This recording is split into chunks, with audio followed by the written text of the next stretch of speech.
So here's the question of the day, and it's become a pretty cliched question. And it's how do you make it as an artist? And it's a very deceptively simple question, but there's more to it than that. One of the things you have to ask yourself is what is your definition of success? What does that look like to you? And when you define what that is, then you have a baseline for where you can begin to operate looking for that that very thing. You can't chase success when you don't know what it is. And if you can't define it, then you haven't thought about it long enough. Nowadays, the typical idea of success is being able to take care of your family and your household without going into, insurmountable debt. That's the most basic idea of it.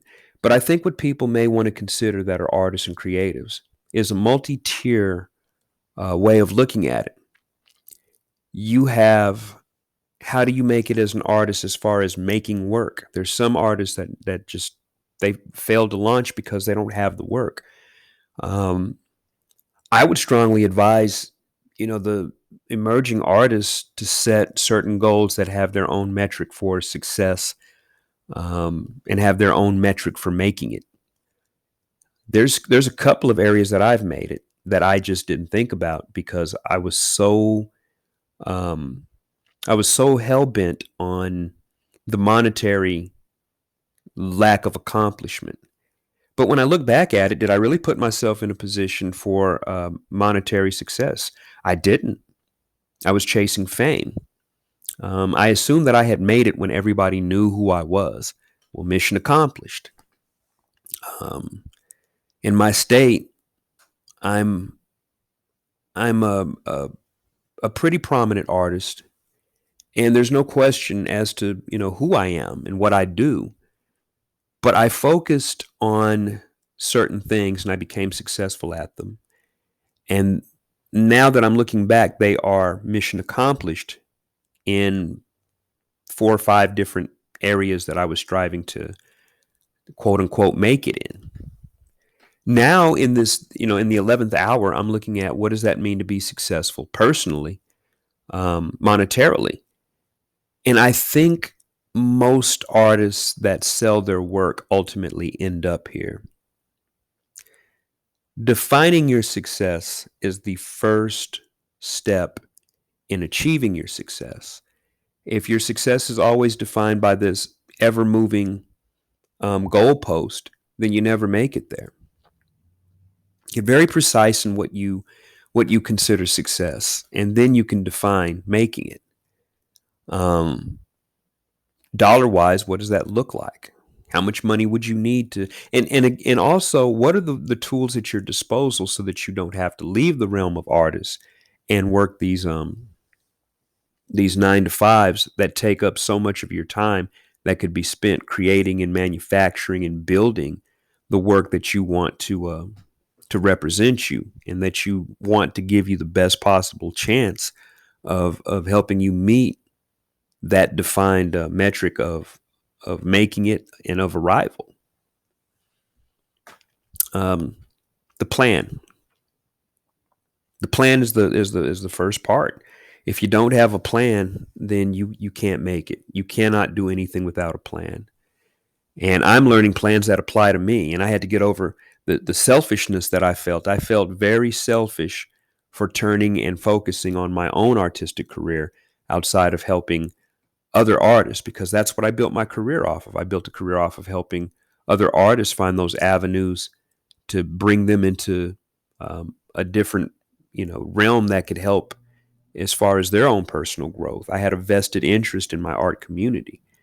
Um, and monetarily, I have to do the same thing. Monetarily, we all have to do the same thing when we decide to sell our work and we decide to make that work our primary income.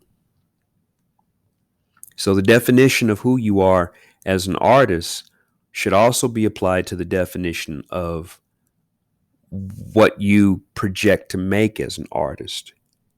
And it starts with that first step. Make sure you have all those boxes checked. Do you have the work that can sell?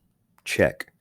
Do you have a market? that you have identified, but you haven't made it to necessarily yet. Check. Define whether you are at a point to whether you need to look at some of the other talents you have as an artist to add to that circle. I can't stress the benefits of being a slash artist slash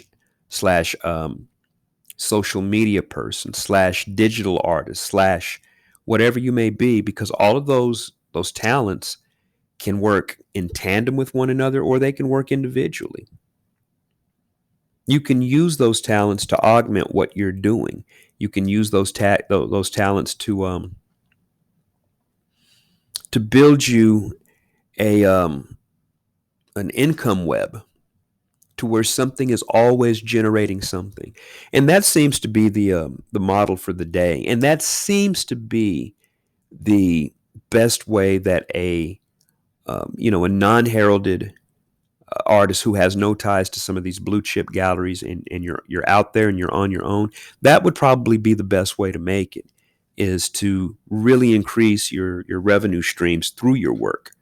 Sit down and figure out what you're capable of. Sit down and figure out what your talents are, and figure out also what's the potential for the monetization of each one of those talents. Sometimes as artists we have to create 5 okay jobs to make one really good job. The good news is that we get to enjoy everything we create en route to that. I think it's a pretty good place to be. Let me know what you think. Subscribe or drop a like. And we're trying to build this small channel. And this is Nathan for Life is Art. And until the next one, take care.